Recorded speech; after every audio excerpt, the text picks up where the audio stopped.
If you're watching this, then you know I built another Keezer, and this is where we last left off. Hopefully you've watched part 1 of this build, but if you haven't, then click the little notification here and check it out.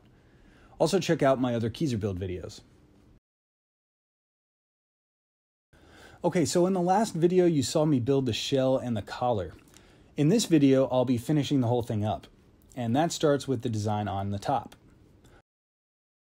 I wanted to do another flag design, but this top was much more square than the last one, so I needed to see the design first before I committed to cutting the cherry, ash, and walnut. So I designed the flag in SketchUp. This allowed me to get exact dimensions with labels to make for proper layout and faster cutting. I was also able to play around with the size of the wings to see what would look best. I decided 19 inches would be perfect. With the dimensions in hand, the next step was simple. I cut all my pieces down to the appropriate width on my table saw and then planed the strips down to just under 1/4 inch.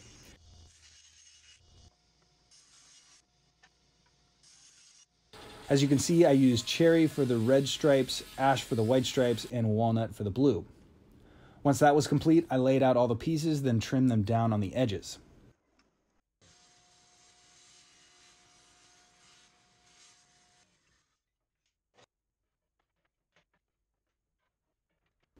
Now this is where things got tricky again. I planned to do the wing design with the laser engraver at work. You may remember from my chessboard build that the laser engraver is only 12 inches deep from front to back. This meant I could only put a small middle section of the flag in the engraver. So I glued the 4 middle strips together onto some 1/2-inch ply. This way I could have the entire image burned into a solid single piece instead of trying to burn a single image on multiple pieces, or worse still, multiple parts of an image on multiple pieces. I also added some lettering to the single stripe below the wings. I go in depth about the specifics of setup of the laser engraver, but unless you have access to one of these, the insight would only serve to stroke my ego, so I'll forego the details. Just know that it was quite a feat.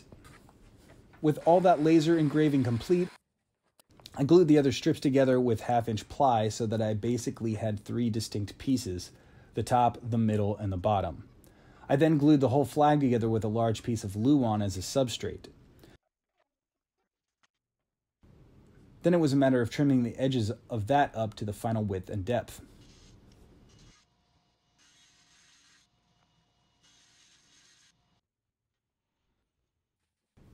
I took a bit of time to trim out the top of the collar with some 3/4-inch square strips of walnut as well. This dressed up the opening and provided a larger surface area for the rubber stripping around the lid to contact.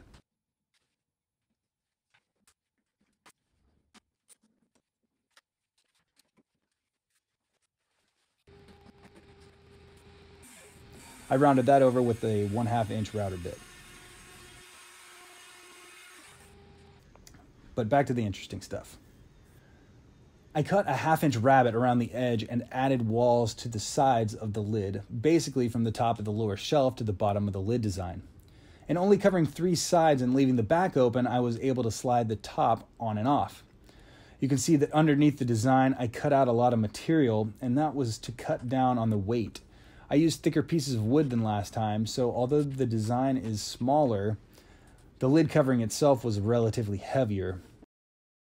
Now the way this slides on and off is pretty simple. I glued and nailed some strips of walnut underneath the lip of the lid design, as you can see from this photo of my last Keezer. These pieces of wood fixed the top to the lid so that the two would move as one when opening and closing the freezer, but would also allow the top to slide off the lid when pulled from the front.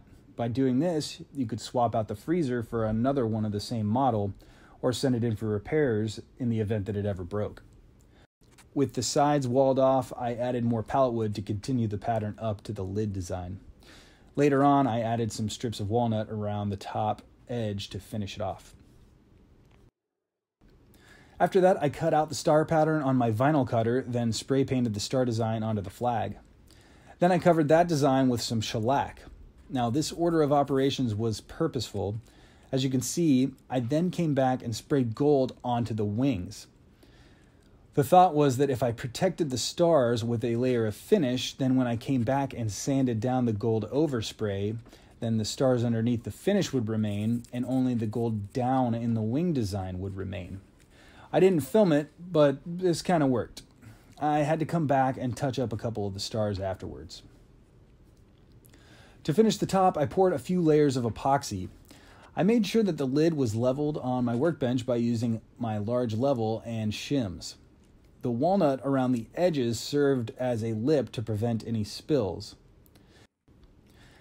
Having done this a handful of times now, I've learned that it's best not to rush and to follow the directions carefully. So although it seems superfluous, it's smart to mix your epoxy and hardener in one container, then transfer it to another container and continue to mix. Also, it's definitely necessary to pour in layers. The first layer was nice and thin, and that layer basically served to seal the bed of the design so that subsequent pours wouldn't leak out the bottom or let air bubbles in that could rise and ruin the surface. Once I troweled each layer over the surface, I used a propane torch to smooth everything out and get rid of all the bubbles. With that complete, it was time to finish everything up. I drilled holes for the shanks in the collar using a Forstner bit, then installed the collar and used those holes as guides to drill the same size holes through the shell.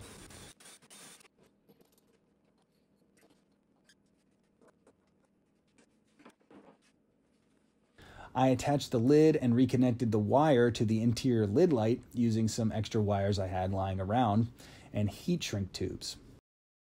I also needed a shelf for the beverage vessels, so I got a piece of firewood and flattened two adjacent sides, then sanded and sealed it with shellac.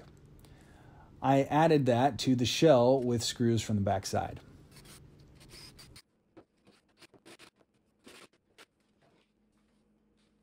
I then finished the exterior of the shell with 2 coats of shellac, sanding in between the coats.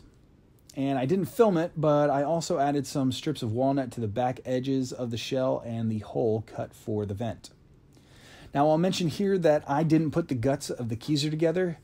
You may recall a rather rotund fellow in one of my last Keezer build videos that helped me put everything together internally. OB has been doing kegerators for a while, and while not difficult to do, I outsourced that part of both projects to him. However, I've provided a list in the description of all the items that we used, such as shanks, tubes, and regulators. So that's it. I'm glad that I had one Keezer build under my belt before building this one, because I think this one was both better made and a little less expensive due to that experience. It was a pleasure to make, and I hope that Rhodey gets many years of joy from it. Please like, subscribe, click the bell to get notifications, and comment. Thanks for watching.